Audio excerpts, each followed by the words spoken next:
Kekhususan pertama dia langsung kepada Allah, dia tergantung langsung kepada Allah, tersentral. Misalnya segala sesuatu yang terjadi di muka bumi ini tentang kealahan itu dari Timur Tengah. Jadi selain dia bermuara di sana, dia langsung. Contohnya langsung dia pada saat dia berdoa basmalah, Bismillah. Jadi seolah-olah hatinya itu terkontak dengan Allah Sang Pencipta langit dan bumi. Kalau Kristen itu juga ya agama yang diizinkan oleh Tuhan. Tetapi ketika melakukan segala sesuatu dalam nama Yesus. Jadi seolah-olah kita menjadikan Yesus itu perantara. Karena itu keyakinan Kristen, saya tidak bantah. Lalu Yesus arahkan kepada Allah. Nah itu. Lalu yang kedua, saya melihat bahwa Islam itu memiliki kelebihan. Kelebihannya ketika dia masuk Islam, dia telah memiliki pengetahuan, Pak. Ya, karena saya yakini juga, sekalipun saya Kristen, saya yakini juga kita hafal satu huruf saja huruf bahasa Arab, kita telah diberkati. Apalagi kita telah hafal semua, lalu kita sampaikan, lantunkan dalam doa dan dalam ceramah kita sampaikan. Jadi kita tahu bahwa bahasa Arab adalah salah satu bahasa Aramaik, dan segala sesuatu yang terjadi di muka bumi ini berpusat di Irak. Seperti Taman Eden itu kononnya itu bermuara di sana. Jadi sampai sekarang Irak itu berbahasa Arab. Jadi saya percaya bahwa bahasa Arab itu adalah salah satu bahasa Aramaik, dan Adam dan Hawa saya yakini berbahasa Aramaik itu, berbahasa Arab itu. Lalu kalau saya tarik benang panjang sampai sekarang, sebetulnya kepercayaan itu diperpanjang sehingga ketemu Muslim yang berbahasa Arab. Lalu ketiga, Muslim itu telah dalam proteksi, seperti dalam kenyataan dalam manusia itu kan sesuatu yang paling penting adalah kepala. Karena kepala itu ada apa? Ada mata, telinga, hidung. Nah, kalau kita jadi Muslim memperbiasakan membungkus kepala, jadi kita pakai topi, itu bukan sekedar persyaratan kita menyembah Allah, tetapi tujuannya itu melindungi sesuatu yang mulia pada kepala itu. Jadi masih di bumi kita telah dikafiri dengan keselamatan, apalagi di akhirat. Dan terakhir yang keempat, salah satunya Muslim proteksi itu perintah daripada berjilbab. Maksudnya begini kan, kepala, segala sesuatu yang penting itu ada pada kepala. Jadi seorang Muslim yang baik itu mesti membungkus kepalanya, baik beribadah atau kemana saja. Jadi dalam kerja atau kemana saya pergi, kita telah terlindung hal yang paling utama di dalam tubuh itu. Bukan masalah mungkin harus berjilbab, tidak, tapi ini masalah kenyamanan. Dan yang keempat, menurut analisa saya, karena saya dari UPF itu saya banyak belajar di situ, karena di sana ada pelajaran tentang Arab, tentang Islam, tentang semua agama, dan saya perhatikan agama Muslim juga itu agama yang kembangkan sosial, memberikan sedekah, ya, banyak merangkul orang miskin.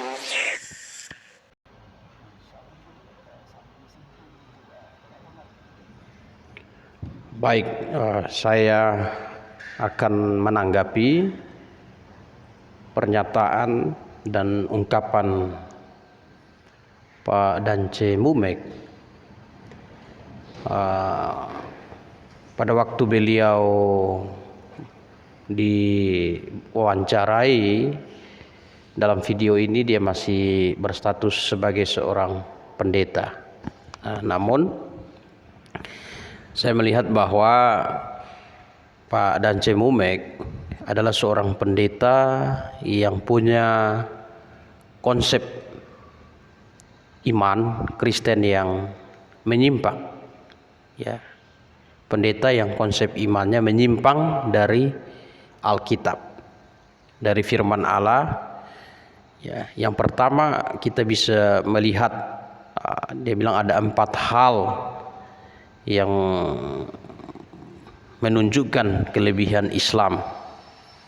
Yang pertama, dia berkata bahwa Islam itu terpusat, Ya, ketika dia berdoa, dia terpusat langsung kepada Allah dan terpusat ke Timur Tengah atau berkiblat ke Timur Tengah. Sedangkan Kristen itu menjadikan Yesus sebagai pengantara. Ya. Nah, ketika dia menyatakan bahwa Kristen menjadikan Yesus sebagai perantara, menunjukkan bahwa Pak Dan Cemumek di dalam pemahaman iman Kristennya itu ada penyimpangan, ya. Karena orang Kristen yang sejati, Kristen fundamental, percaya bahwa Yesus adalah Allah dan juru selamat. Dia menjadi perantara pada posisi sebagai juru selamat. Dia adalah Immanuel, Allah yang menjadi manusia. Mengapa hari ini orang Kristen atau kekristenan berdoa tidak berkiblat ke Yerusalem? Bicara berdoa berkiblat, ya, itu sudah dipraktikkan oleh para nabi di dalam Perjanjian Lama dan diperintahkan di dalam Alkitab, bahwa ketika orang Israel berdoa, kiblatnya harus ke Yerusalem. Kemudian muncul Islam, sesudah Kristen ada 500 tahun baru muncul Islam, dan Islam juga mengajarkan kemiripan tersebut dengan Yudaisme, bahwa kiblatnya harus ke Mekah dan sebagainya. Nah, mengapa Kristen tidak berkiblat ketika dia berdoa, tidak kiblatnya ke Yerusalem? Nah, karena Pak Dan Cemumek harus paham bahwa ada peralihan sistem penyembahan dari ibadah simbolik, jasmania, lahiria, beralih ke dalam ibadah secara hakikat, yaitu di dalam roh dan kebenaran. Sebelum Kristus datang ke dunia, berinkarnasi, menjadi Allah yang inkarnasi, menjadi manusia yang disebut dengan Yesus Kristus, pribadi Yesus Kristus, itu orang-orang beribadah secara simbolik, jasmania dan lahiria. Mengapa pada waktu itu orang beribadah secara simbolik, jasmania dan lahiria? Karena janji Allah kepada manusia tentang juru selamat itu masih bersifat simbolik, dan juru selamat sebelum Kristus berinkarnasi, juru selamat disimbolkan dengan domba. Maka ada ibadah domba korban. Ada ibadah domba korban. Jadi Yesus Kristus di dalam Perjanjian Lama disimbolkan dengan domba, dan pengorbanan Yesus Kristus dalam Perjanjian Lama disimbolkan dengan ibadah domba korban. Itu sebabnya dalam Perjanjian Lama kita bisa membaca setiap kali umat Tuhan atau anak-anak Tuhan berdosa, mereka mengikuti perintah Allah, yaitu mengambil seekor domba, kemudian buat mezbah, mengaku dosa, dan domba itu dikorbankan. Domba yang dikorbankan itu adalah simbol dari juru selamat yang akan datang. Sebelum ada bangsa Israel, ya, sistem ibadahnya itu sistemnya ibadah, ya, keluarga. Ayah yang memimpin ibadah, ayah sebagai imam. Nah, itu sebelum ada bangsa Israel. Sesudah ada bangsa Israel, maka sistem ibadahnya secara kebangsaan. Bangsa Israel sebagai penopang kebenaran. Israel sebagai penopang kebenaran, dan yang menjadi imam itu suku Lewi. salah satu suku dari antara bangsa Israel, yaitu suku Lewi, dan dari keluarga besar yang menjadi imam, dan bangsa Israel menjadi penopang kebenaran. Nah, itu pada waktu ibadah simbolik jasmania dan lahiria. Nah, kemudian Allah perintahkan kepada umat Israel, kemanapun mereka pergi, saat mereka berdoa, kiblatnya harus ke Yerusalem. Mengapa? Karena Allah berjanji akan kirim juru selamat, kirim penyelamat yang disimbolkan dengan domba korban itu datangnya dari Yerusalem, datangnya dari Israel.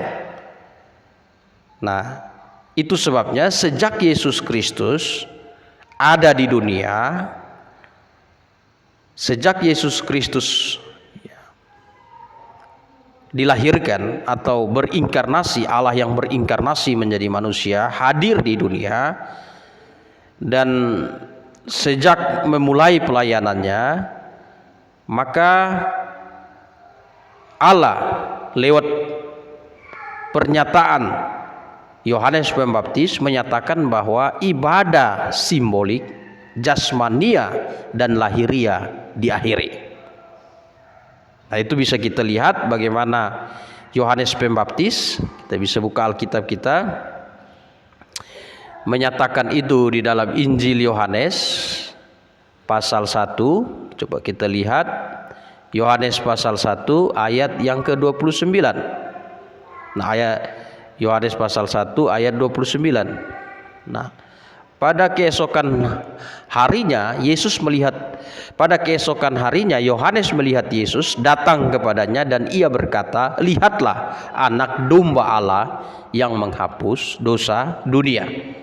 Jadi Yesus Kristus adalah anak domba Allah yang sesungguhnya, yang disimbolkan oleh orang-orang di perjanjian lama dengan ibadah domba korban.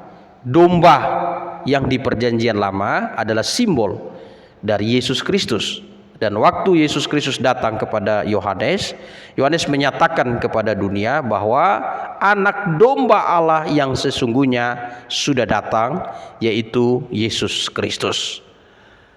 Karena anak domba Allah yang sesungguhnya sudah datang, maka yang tadinya ibadah simbolik, yang tadinya juru selamat itu disimbolkan dengan domba, maka hakikatnya sudah tiba pada waktu Yohanes Pembaptis menunjuk kepada Yesus, yaitu domba yang sesungguhnya, juru selamat yang sesungguhnya, yaitu Yesus Kristus. Maka dengan demikian ibadah simbolik jasmania dan lahiria itu diakhiri pada waktu Yohanes Pembaptis tampil. Hal itu dipertegas di dalam Injil Lukas. Coba kita buka Alkitab kita, Lukas pasal yang ke-16 ya. Lukas 16 ayat yang ke-16 ya.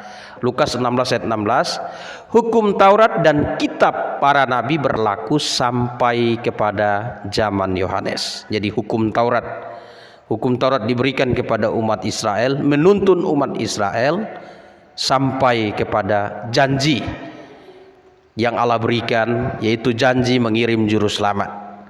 Nubuat para nabi yang bernubuat tentang juru selamat, tentang domba yang sesungguhnya sudah digenapi pada waktu Yohanes tampil, dan dipertegas dengan pernyataan Yohanes yang menunjuk kepada Yesus, "Lihat anak domba Allah yang menghapus dosa dunia." Nah, sejak waktu itu ibadah simbolik jasmania diakhiri dan masuk ke dalam ibadah hakikat, yaitu ibadah dalam roh dan kebenaran.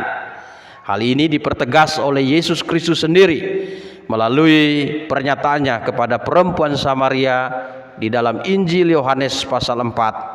Kita buka Alkitab kita, Yohanes pasal 4 ayat yang ke-23. Ya, Yesus berkata, tetapi saatnya akan datang dan sudah tiba sekarang. Akan datang dan sudah tiba sekarang. Sudah tiba sekarang itu penting, bahwa penyembah-penyembah benar akan menyembah Bapa dalam roh dan kebenaran, sebab Bapa menghendaki penyembah demikian. Nah, jadi sebelumnya menyembah secara simbolik jasmania lahiria, ya. Di ayat 22 menekankan penyembahan secara jasmania simbolik pada masa perjanjian. Kamu menyembah apa yang tidak kamu kenal, kami menyembah apa yang kami kenal, sebab keselamatan datang dari bangsa Yahudi. Ya, jadi kiblatnya ini Yesus bicara tentang kiblat. Kata Yesus kepadanya, percayalah kepadaku, hai perempuan, saatnya akan tiba bahwa kamu akan menyembah Bapa bukan di gunung ini dan bukan juga di Yerusalem. Jadi kiblatnya bukan di Yerusalem lagi. Kamu menyembah apa yang tidak kamu kenal. Orang-orang Samaria menyembah, ya, tidak mengenal, kiblat mereka salah. Kami menyembah apa yang kami kenal, sebab keselamatan datang dari bangsa Yahudi. Nah, waktu ibadah simbolik. Nah, penegasan Yesus Kristus, tapi saatnya akan datang dan sudah tiba sekarang bahwa penyembah-penyembah benar akan menyembah Bapa dalam roh dan kebenaran, sebab Bapa menghendaki penyembah-penyembah demikian. Nah, ini orang Kristen dari pernyataan Yesus Kristus itu sebab dari pernyataan Yesus Kristus ini orang Kristen hari ini tidak menyembah lagi secara simbolik jasmania dan lahiria. Artinya kalau di perjanjian lama orang menyembah itu terikat. Pertama, terikat oleh waktu, terikat oleh cara, dan terikat oleh tempat. Ada kiblatnya, waktu, ya. Nah, terikat oleh waktu, jam sekian, jam sekian, jam sekian. Itu perjanjian lama. Ya, cara kiblatnya harus arahnya kemana? Nah, orang-orang Yahudi yang tersebar waktu di pembuangan diajar untuk kiblatnya ke Yerusalem. Karena apa? Janji tentang juru selamat yang akan datangnya dari Yerusalem. Allah berjanji. Nah, itu pada waktu ibadah jasmania, simbolik dan lahiria. Ada caranya. Ya, kalau kita di bait, kita lihat bagaimana tata cara beribadah di bait Allah, kita bisa melihat ada air untuk cuci tangan dan segala macam. Ya, nah, itu berakhir pada waktu Yohanes tampil. Jadi ketika Yohanes tampil, ibadah simbolik jasmania dan lahiria itu diakhiri. Sehingga orang hanya beribadah secara hakikat, yaitu di dalam roh dan kebenaran. Artinya ibadah menyembah Allah tidak terikat lagi oleh waktu, tidak terikat lagi oleh cara, waktu dan tempat. Tidak terikat lagi. Dan orang-orang Kristen sejati sadar bahwa hari ini yang menjadi bait Allah itu bukan bentuk bangunan lagi, tetapi tubuh setiap orang percaya adalah bait Allah. Hal itu dipertegas di dalam surat 1 Korintus 6 ayat 19 dan 20. Nah, ya. Jadi inilah yang kita lihat Pak Dance Mumek waktu menjadi seorang pendeta, dia tidak memahami hal ini, ya, bahwa orang Kristen ketika dia berdoa itu berdoa secara hakikat saat ini di dalam roh dan kebenaran, ya, menyebut nama Yesus. Nama Yesus adalah nama Allah. Di video terdahulu saya sudah menjelaskan bagaimana pemahaman yang keliru dari Kainama mengenai hal ini. Ya, nama Yesus adalah nama Allah. Menyebut nama Yesus artinya orang Kristen percaya Yesus adalah Allah dan juru selamat. Jadi dia Allah dan juru selamat. Orang yang berdosa bisa kembali bersekutu dengan Allah karena ada juru selamat, yaitu Yesus Kristus. Jadi Yesus Kristus itu bukan hanya seperti yang dipahami oleh pendeta dan Cemumek dalam pemahaman Kristennya yang salah, hanya sebagai perantara. Tidak, Yesus adalah Allah dan juru selamat. Yesus adalah Allah, Tuhan dan juru selamat. Jadi ketika orang Kristen berdoa, ya, bukan berdoa melalui perantara, tapi berdoa ya di dalam nama Yesus, di dalam nama Allah, di dalam nama juru selamat yang tadinya manusia berdosa tidak dapat bersekutu dengan Allah, tetapi karena ada juru selamat, maka manusia yang berdosa disucikan, dikuduskan dosanya oleh pengorbanan Yesus Kristus di atas kayu salib, sehingga bisa bersekutu dengan Allah. Itu ya, jadi inilah pemahaman. Kalau kita lihat pendeta Dan Cemumek ketika dia masih sebagai seorang pendeta, dia punya pemahaman iman Kristennya sudah menyimpang. Nah, yang kedua, kata Pak Dan Cemumek, ya Islam itu ya memiliki pengetahuan, dalam arti ketika orang masuk Islam memiliki pengetahuan. Itu pemahaman tentang bahasa, ya bahasa Aramaik.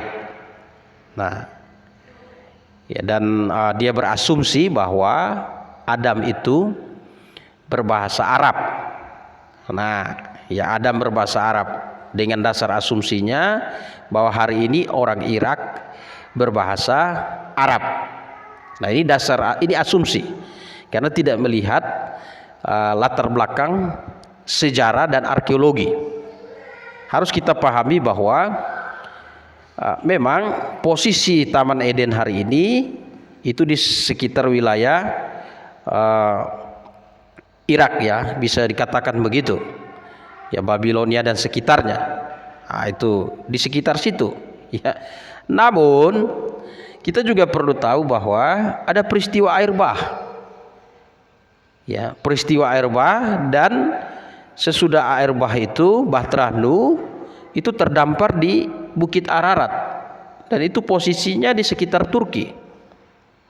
Artinya sesudah air bah kehidupan manusia bertitik mulai dari situ, ya, bertitik mulai dari situ, dan kemudian terjadi peristiwa Menara Babel di mana bahasa manusia dikacaukan sehingga hari ini di dunia banyak bahasa yang ada di dunia, ya. Nah, kalau klaim pendeta Dan Cemumek sebagai seorang pendeta bahwa Adam itu berbahasa Arab, ini masih perlu dibuktikan. Tetapi yang jelas kata Adam itu sendiri lebih mendekati dalam bahasa Ibrani. Adam artinya manusia, Adama ya tanah atau negeri. Nah, dari sini kita bisa melihat bahwa ya kata Adam lebih cocok menunjukkan bahwa Adam dan Hawa itu berbahasa Ibrani. Berbahasa Ibrani. Ya. Dan kita lihat bagaimana peristiwa Allah memberikan 2 loh batu kepada Musa. Itu ditulis di dalam bahasa Ibrani, bukan ditulis di dalam bahasa Arab. Ya, ditulis di dalam bahasa Ibrani. Nah, ini membuktikan bahwa bahasa awal di mana manusia diperkenalkan untuk berbahasa, berkomunikasi dengan Allah, ya, itu kita melihatnya di dalam bahasa Ibrani justru, ya. Dan kita perhatikan ya nabi-nabi yang ada di dalam Alkitab itu justru berbahasa Ibrani, ya, bukan berbahasa Arab. Nah, jadi ini klaim yang perlu dibuktikan, ya. Tetapi dari kata Adam itu sendiri kita sudah bisa melihat pembuktian bahwa Adam yang artinya manusia, ya, dalam bahasa Ibrani menunjuk bahwa Adam itu sendiri berbahasa Ibrani. Ya, lalu dia katakan orang bisa berbahasa Arab satu kata saja itu sudah diberkati, ya, sudah diberkati.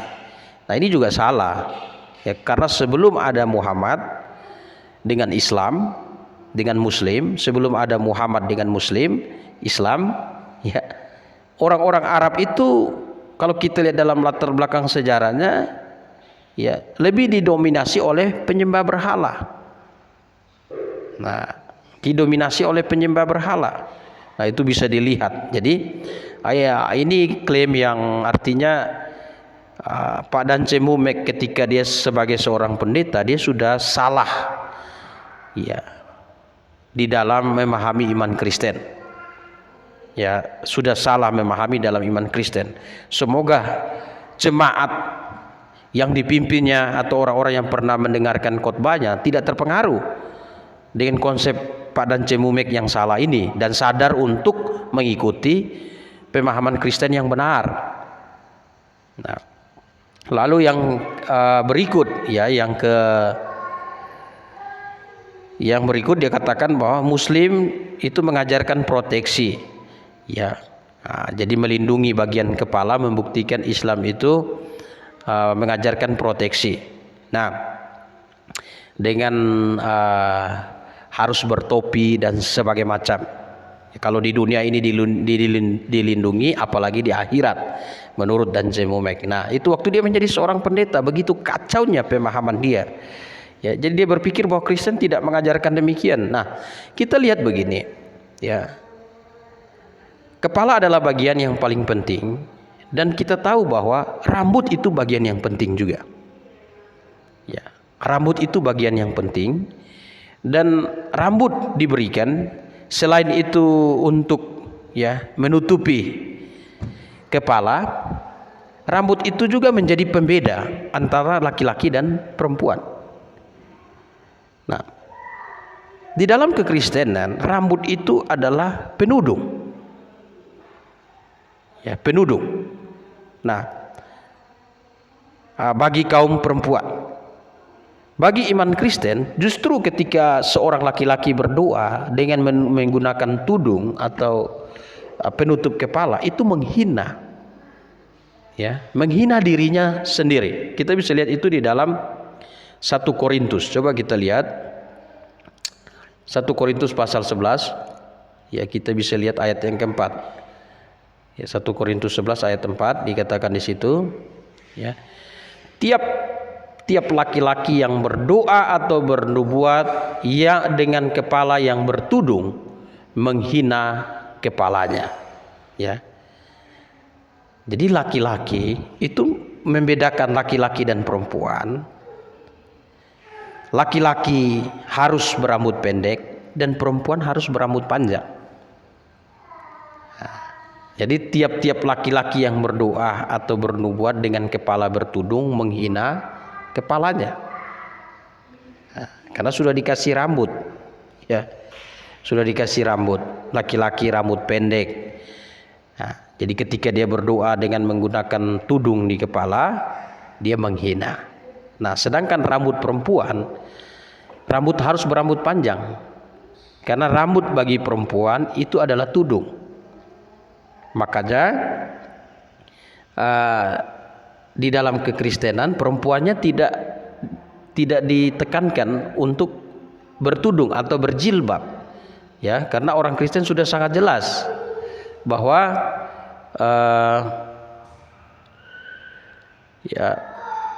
dalam 1 Korintus, coba kita lihat, ya, nah, pasal 11 ayat 5. Tetapi tiap-tiap perempuan yang berdoa atau bernubuat dengan kepala yang tidak bertudung menghina kepalanya, sebab ia sama dengan perempuan yang dicukur rambutnya. Jadi tudung di sini yang dimaksud di dalam Korintus ini bukan jilbab, ya, tapi tudung yang di sini yang dimaksud itu adalah rambut. Nah, itu bisa kita lihat di ayat yang kita bisa lihat ayat yang sabar ayah HP-nya. Oke. Ya. Nah, kita bisa lihat ayat yang ke-15, ya.